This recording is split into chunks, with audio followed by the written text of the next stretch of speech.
Salut à tous les cracks du football anglais, vous êtes sur All-in-PL et on va débriefer ensemble les rencontres de ce mercredi des huitièmes de finale de Champions League. 4 rencontres au total, 3 clubs de PL, quasiment tous éliminés. On en discute, petite intro avant ça et c'est parti.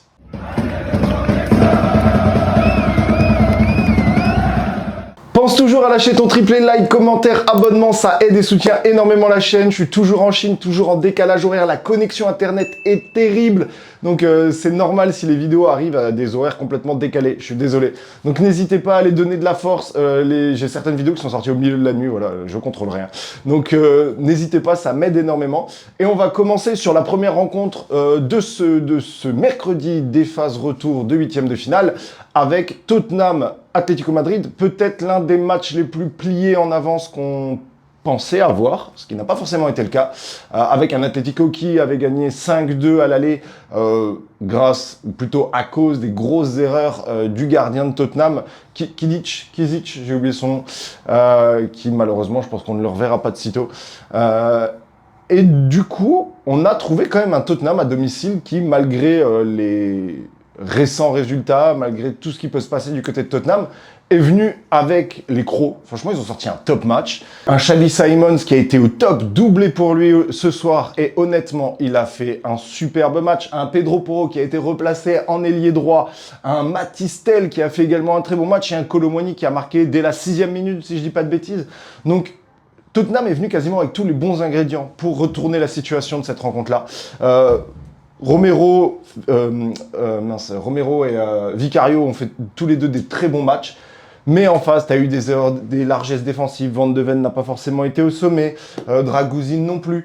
Et ça a créé beaucoup de largesses. Et notamment le premier but qui arrivera après le but de Randal Kolo Muani, l'égalisation de la part de l'Atlético Madrid. Lookman qui fait la passe à Julian Alvarez qui conclut magnifiquement bien. À ce moment-là, tu es sur un cumulé de 6-3. Il y a toujours 3 buts d'écart, malgré le fait que tu aies ouvert le score assez rapidement dans le match. Mais tu sens que c'est pas, voilà, ça va pas venir comme ça. Tottenham quand même continue à pousser un petit peu, continue à se créer de nombreuses occasions. Je crois qu'au niveau des statistiques, j'ai pas regardé, mais c'est quand même 2,45 XG pour Tottenham face à 1,04 pour l'Atlético. L'Atlético a été plutôt réaliste sur cette rencontre-là.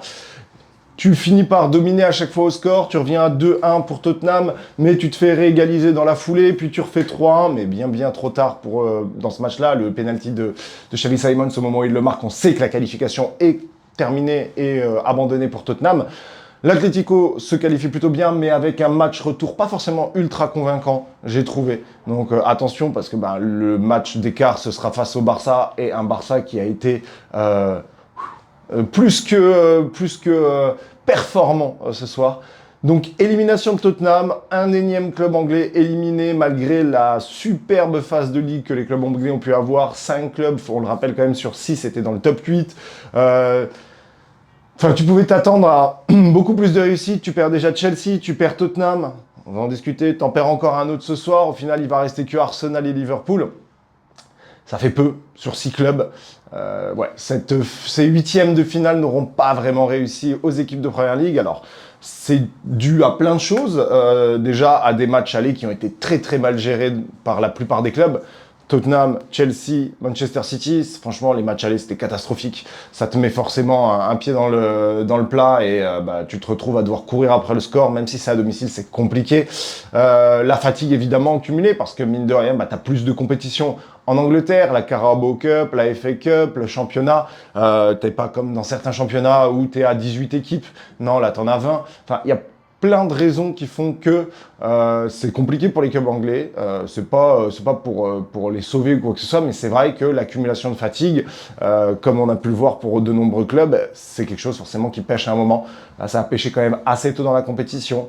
Mais c'est comme ça. Deuxième rencontre, Liverpool-Galatasaray, qu'on pouvait penser peut-être l'un des matchs les plus équilibrés. Galatasaray avait vraiment très bien joué le coup chez eux à Istanbul, était revenu avec la victoire 1-0. Tu te déplaces à Anfield, tu sais que ça va être compliqué, tu sais que ça reste un stade très spécial en Champions League, même en championnat, peu importe quand tu y vas. mais tu joues face à un Liverpool malade, voilà, c'est pas le Liverpool de la saison passée, c'est un Liverpool qui est en difficulté en championnat, qui est éliminé de quasiment toutes les cups, il reste en FA Cup, mais plus de FL Cup, plus rien. Donc voilà, assez compliqué du côté des Reds.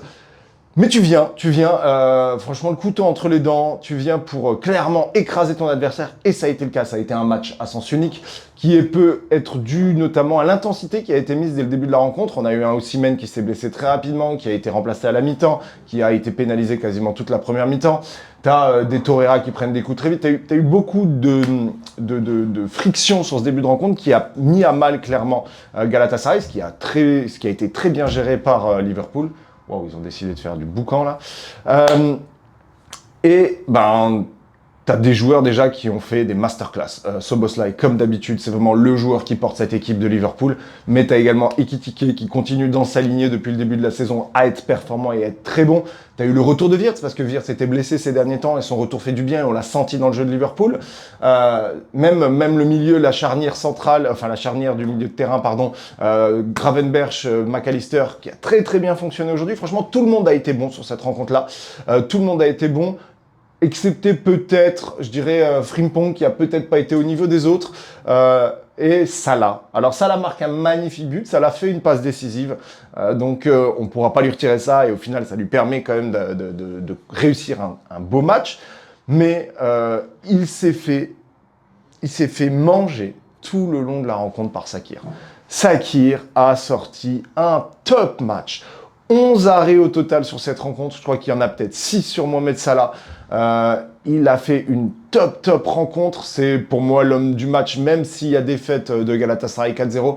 Il a sorti un match incroyable. Je crois que c'est peut-être l'un des matchs les plus, comment dirais-je, les plus qualitatifs que j'ai pu voir d'un gardien sur cette saison. Franchement, elle est incroyable, sa performance. Mais en face, tu as une équipe qui s'est créé 4,5 XG, qui a eu combien de frappes en tout ? 32 frappes. Voilà, 32 frappes. 11 arrêts, 32 frappes. Il y a eu 9 grosses occasions pour Liverpool. En face, 4 tirs pour Galatasaray. Tu t'es créé 0,18 XG. Ouais, c'est assez catastrophique de ce côté-là. Mais ouais, du côté de Liverpool, ça a été une masterclass, franchement. Szoboszlai sort avec le ballon, avec le trophée d'homme du match qui est totalement mérité. Il se qualifie, deuxième club anglais avec Arsenal à se qualifier en quart de finale. Donc il restera plus que Liverpool et Arsenal pour défendre la bannière anglaise. Ça va être compliqué pour Liverpool. Tu rencontres le PSG qui s'est mis en mode doublé dans Champions League suite à la victoire face à Chelsea. Un Chelsea qu'on sait malade, mais un Liverpool qu'on sait également assez friable. Donc on ne sait pas vraiment ce que ça va donner ce quart de finale. J'espère pour Liverpool qu'ils vont se remettre la tête à l'endroit. Ce match devrait les remettre en confiance. En plus de ça, tu auras le match retour à Anfield comme c'était le cas déjà maintenant grâce à ta quatrième position, je crois, en phase de ligue. Donc très bien joué de la part des Reds. J'espère qu'en tout cas la course va continuer et aller un petit peu plus loin pour eux, pour toujours défendre les couleurs de cette première ligue qui a été mis à mal lors de ces huitièmes de finale. Donc on attend beaucoup de la part des Reds qui, franchement, ont fait une top rencontre. Le troisième match, c'est pas un match avec un club de Première Ligue, mais je vais en parler rapidement, c'est quand même Bayern Munich-Atalanta. Alors on avait déjà eu le 6-1 du match aller, on s'attendait de toute façon à un Bayern qui allait revenir un petit peu plus tranquille, t'as pas l'obligation de presser comme au match aller, t'as pas l'obligation de faire un résultat comme au match aller, mais malgré tout, avec une grosse rotation dans l'effectif de compagnie, bah tu l'emportes 4-1, alors un but encore dans les dernières minutes de l'Atalanta, mais sur la totalité du match, c'est un match à sens unique. 3,61 XG pour le Bayern, 25 tirs contre 14, 8 grosses occasions. Enfin, c'est encore une fois une masterclass. Harry Kane, au sommet de son art, le deuxième but de Harry Kane, il est incroyable. Le but de Lennart Karl, ce petit jeune, il est impressionnant depuis qu'il a commencé cette saison. Quoi. Il arrête pas, maintenant il en est presque pas titulaire, mais il est dans la rotation avec Olysée, et là il gratte des minutes de temps de jeu, et il les exploite super bien.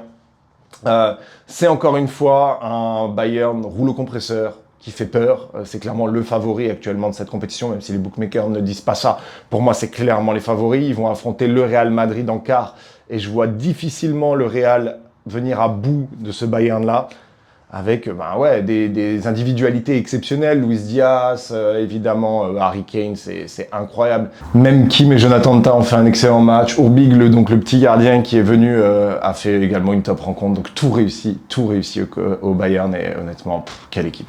Comme d'habitude, le Barça propose sûrement le plus beau spectacle et cette rencontre n'a pas dérogé à la règle. Newcastle-Barça, déjà on avait eu un match aller plutôt intéressant avec une claire domination de la part du Newcastle. Et ce Barça crée des situations en permanence par les espaces qu'elle laisse, mais aussi par ses joueurs offensifs. Et ça a été le cas sur cette rencontre. On a vraiment une rencontre qui était disputée avec un Newcastle qui est très très bien rentré dans son match. Elanga qui ouvre le score assez rapidement après Rafinha. T'as très vite une égalisation, une remise au score 2-1 du Barça, grâce notamment à Lamine Yamal exceptionnel qui envoie un Fermin Lopez et tous ses coéquipiers sur un nuage. Qu'est-ce qu'il est impressionnant au milieu de terrain quand il redescend, quand il vient récupérer le ballon, reproposer, rien qu'avec un coup de rein, un contrôle, il déséquilibre complètement la défense de Newcastle et crée énormément d'espace.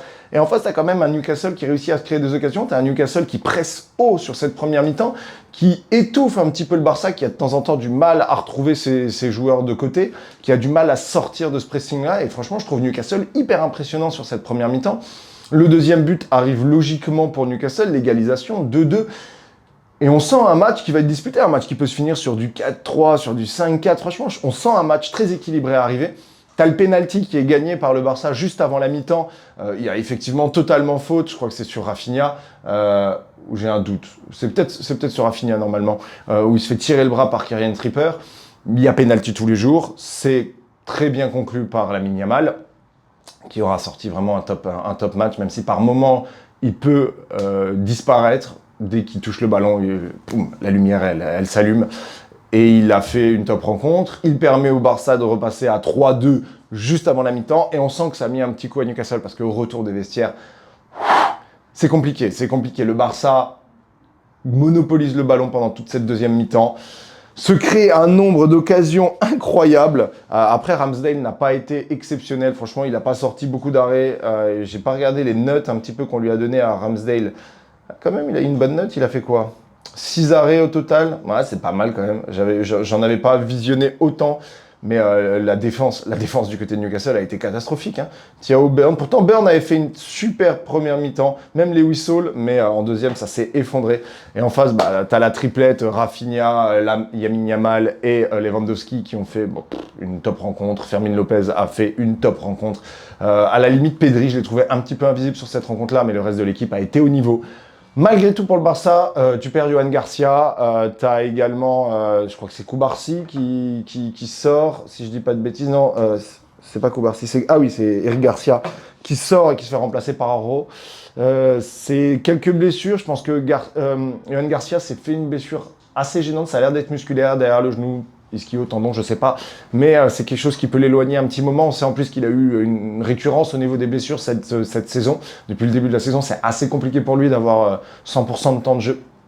Et il avait fait une top rencontre, donc ça va être quand même une perte du côté du Barça, parce que ça reste un excellent gardien. Donc tu auras forcément Szczesny à la baguette pour les prochains matchs.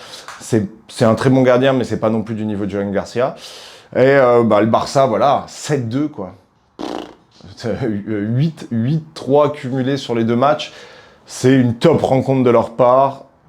Ils vont affronter du coup l'Atlético Madrid qu'ils ont déjà affronté lors de la Supercoupe d'Espagne où ils se sont fait éliminer certes, mais ils s'étaient fait un petit peu surprendre sur le match aller. Je pense que ça va pas se passer de la même manière. Là en plus tu as le match le match retour est du côté de l'Atlético Madrid. Ah oui, petite spécificité des règles de cette saison. Vu que Tottenham était devant le Barça au niveau de la phase de ligue et que l'Atlético a battu Tottenham, le match retour se déroulera à l'Atlético. Ça fait partie des nouvelles réglementations, vu que c'est plus au tirage au sort maintenant et que c'est déjà prévu à l'avance comment est-ce que vont se dérouler les matchs aller-retour. Ça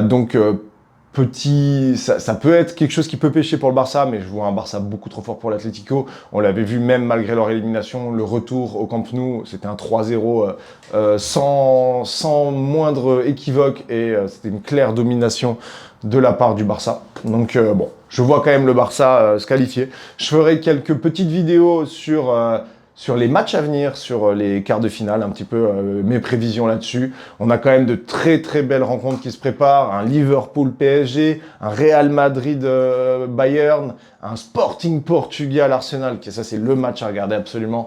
Et même un Atlético-Barça, même si c'est un match qu'on voit régulièrement, c'est souvent un match très disputé avec beaucoup de buts. En plus, en ce moment, je trouve que l'Atlético ouvre de plus en plus leur jeu.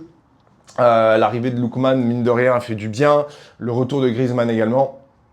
Donc, et un Julián Alvarez qui retrouve la direction des buts. Donc, très très bonne performance des clubs espagnols pour l'instant. Hein. Real, Barça, Atlético, les trois se sont qualifiés.